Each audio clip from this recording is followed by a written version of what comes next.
శ్రీ మహాగణాధిపతయ నమ. ఐం మహాసరస్వత్యే నమ. శ్రీ లలితాంబికాదేవియే నమ. రాశిఫలాల కార్యక్రమంలో భాగంగా జూలై నెల అంతా కూడా 12 రాసుల వాళ్లకు ఎలా ఉండబోతుంది, ఈ మాసం అంతా కూడా ఏ ఏ రాశి వాళ్లకు ఎటువంటి ఉపయోగాలు జరగబోతున్నాయి అనేటువంటి దాని గురించి ఇప్పుడు మనం తెలుసుకుంటున్నాము. అయితే శుక్రుడు స్వక్షేత్రగతుడై ఈ జూలై 2వ తారీఖు నుండి శుక్రుడు ఎప్పుడైతే వృషభములో ఉండబోతూ ఉన్నాడో, తర్వాత కుజకేతువులు ఇద్దరూ కూడా సింహములో ఉండేటువంటి దాని వలనను, అలాగే రాహు కుంభములో ఉండేటువంటి దాని వలనను ఎవరెవరికి ఎటువంటి యోగాలు జరగబోతాయి అనేటువంటిది ఇక్కడ అర్థమవుతున్నది. ఈ గ్రహాల యొక్క మార్పు సందర్భాన్ని బట్టి జరిగినప్పుడల్లా మన జీవితంలో కూడా వాళ్ళ పర్సనల్ జాతకాల్లో కూడా మార్పులు జరుగుతాయి, గోచార ఫలితాల యొక్క రీత్యా. అయితే ఎవరైనా సరే ప్రతి మాసము కూడా, అంటే ప్రతిరోజు మనకు ఏం జరగాలనో ఎగ్జైట్మెంట్ అనేది ఉంటుంది కాబట్టి వాళ్ళ వ్యక్తిగతమైనటువంటి జాతకాలను పరిశీలన చేసుకోవాల్సినటువంటి అవసరము, ఆవశ్యకత ఉంటుంది. మీకు నచ్చిన గురువుల దగ్గరికి రెగ్యులర్గా కాంటాక్ట్ అయ్యేటువంటి వాళ్ళ దగ్గర కానీ మీ సౌకర్యాన్ని బట్టి మీరు సంప్రదించవచ్చును. ఇప్పుడు ఇలా ఉంది అంటున్నారు, ఇది నిజమా అబద్ధమా ఏమిటి తెలుసుకోవచ్చు. తెలుసుకొని దానికి తదనుగుణంగా మీరు కనుక ముందుకు అడుగులు వేశారు అంటే చాలా యోగదాయకంగా ఉంటుంది అనేటువంటిది ఒకటి. ఈ శుక్రుడి యొక్క శుక్రగ్రహము వలన చాలా యోగాలు జరగబోతున్నాయి అన్ని రాసుల వాళ్లకు కూడా, శుక్రుడు స్వక్షేత్రగతుడై ఉండేటువంటి దాని వలన అనేది ఒకటి. రెండవది, ఎప్పుడైతే రవి స్థానములో కేతు ఉన్నాడో ద్వంద్వ రీతిలో 2 రకాల యోగాలు మిగతా వాళ్ళందరికీ కూడా రాబోతున్నాయి అనేది తెలియజేస్తూ, తులారాశి వాళ్లకు ఈ జూలై మాసం ఎలా ఉన్నది అంటే చాలా బాగుంది. అనుకూలవంతమైనటువంటి ఫలితాలు ఇవ్వటానికి గ్రహస్థితులు చాలా అనుకూలముగా ఉన్నాయి. శుక్రుడు వృషభము, తర్వాత ఈ తులారాశికి రెండిటికి సంబంధించినటువంటి శుక్రుడు వృషభ రాశిలో ఉండేటువంటి దాని వలనను, అలాగే గురుగ్రహము యొక్క అనుకూలవంతమైనటువంటి దృష్టి చేతను తులారాశి వాళ్లకు ఎప్పటి నుంచో ఆగిపోయినటువంటి పనులు పూర్తి కావటము, గతములో రావాల్సినటువంటి డబ్బులు ఇప్పుడు చేతికి అందేటువంటి పరిస్థితులు ఉన్నాయి గాక, అంతేకాకుండా అనారోగ్య సమస్యల నుండి ఉపశమనము పొందటం అనేటువంటిది జరుగుతుంది.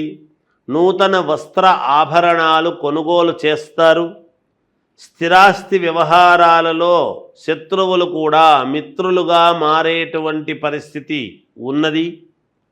ఖచ్చితముగా మనకు శత్రుత్వం వహించి మేము చేయగలిగింది ఏముంది, పోనీ ఇచ్చేస్తే మంచిది, మనం అతనితో మనం సాన్నిహిత్యంగా ఉంటే మనకు మేలు జరుగుతుంది అనేటువంటి భావనతో మీకు దగ్గరవుతారు తప్ప దూరమయ్యే పరిస్థితులు లేవు. సహాయ సహకారాలు కూడా శత్రువులుగా మిత్రులుగా మారి మీకు అందిస్తారుగాక. ఇంట బయట మీ మాటకు విలువ అనేటువంటిది పెరుగుతుంది. చేపట్టినటువంటి పనులన్నీ సకాలములో పూర్తి చేయటం జరుగుతుంది గాక. బంధుమిత్రులతో దైవ సేవా కార్యక్రమాలలో పాల్గొనడం లాంటివి జరుగుతాయి. వ్యాపారస్తులు స్వల్పమైనటువంటి కష్టములతో అధిక ఆదాయం అనేటువంటిది పొందుతారు. అంటే ఇంతసేపు పని చేయాల్సి వస్తుంది ఏమిటోబ్బా అని అనుకునేటువంటి వాళ్లకు తీర చివరి నిమిషములో మూసేసి వెళ్ళిపోదాము అనుకున్నప్పుడు మంచి యోగం రావడం జరుగుతుంది. దానివలన మనం ఆగిన దానికి ఇంతవరకు చాలా మేలు జరిగింది అనేటువంటి మాట కూడా మీరు అనుకుంటారు. నిరుద్యోగుల యొక్క ప్రయత్నాలు సఫలీకృతులవుతారుగాక. ప్రయత్నాలు చేయండి, మీకు తప్పకుండా విజయము లభించి తీరుతుంది. అంతేకాకుండా ఈ తులారాశి వాళ్ళు కొత్త ప్రయత్నాలు చేసి ఏవో కొత్తది ఎప్పటికప్పుడు కొత్తది కనిపెట్టాలి అనేటువంటి భావనతో కొత్త కొత్తవి ఆలోచనలు చెప్పి 10 మందిని ఆకట్టుకునేటువంటి విధముగా చేయబోతున్నారు. భూమికి సంబంధించినటువంటి విషయంలో కీలకముగా మీకు భూములు అనేటువంటివి మీ చేతికి అనూహ్యముగా రావడం జరుగుతుంది.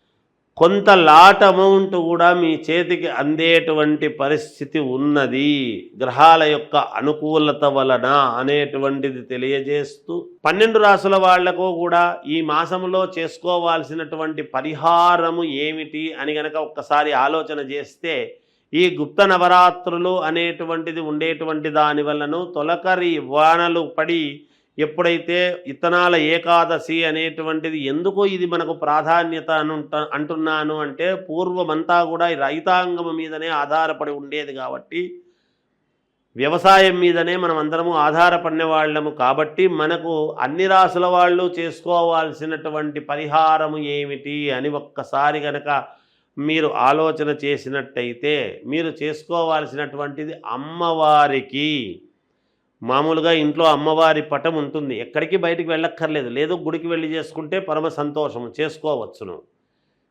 ప్రతి శుక్రవారము, ప్రతి మంగళవారము, ప్రతి రాశి వాళ్ళు కూడా ఈ రాశి వాళ్ళే ఈ రాశి వాళ్ళు కాదు అనేటువంటిది ఏమీ లేదు.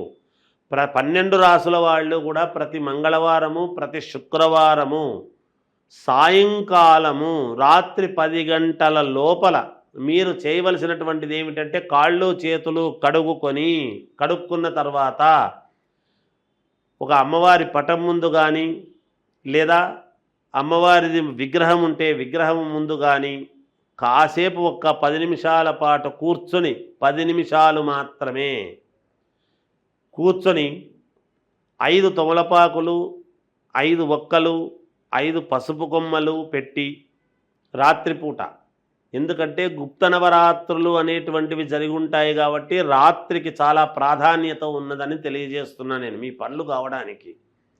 అలా కూర్చొని అమ్మవారిని ఓం శ్రీమాత్రే నమః, ఓం శ్రీమాత్రే నమః, ఓం శ్రీమాత్రే నమః అనేటువంటి మంత్రాన్ని 108 సార్లు, అన్నిసార్లు మేము చేసుకోలేకపోతున్నాము గురువుగారు అంటే పెద్ద విషయం ఏమీ కాదు. మనకు పనులు కావాలి అన్నప్పుడు ఒక 108 సార్లు. అయితే నేను చెప్పినట్టుగా బయటికి మంత్రము చెప్పకండి, లోపల మనస్సులో మననము చెయ్యండి. మంత్రానికి మననం చేయటం అనేటువంటిది చాలా ఉన్నతమైనటువంటి విలువ.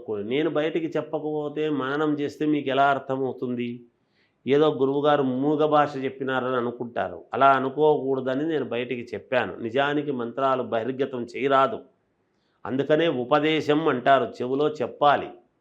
అయితే ఇప్పుడున్నటువంటి పరిస్థితుల దృష్ట్యా యావత్తు ప్రపంచానికి ప్రసార మాధ్యమాల ద్వారా వీళ్ళు ఎంతో ఉన్నతముగా అందరికీ తెలియాలి అనేటువంటి తాపత్రయంతో చేస్తున్నందుకు గాను ఆ యొక్క దీన్ని మీరు సద్వినియోగం చేసుకుంటారు అనేటువంటిది అనుకుంటూ, ఈ యొక్క ఇది మీరు చేస్తే మీకు మేలు జరుగుతుంది అని తెలియజేస్తూ జయోస్తు.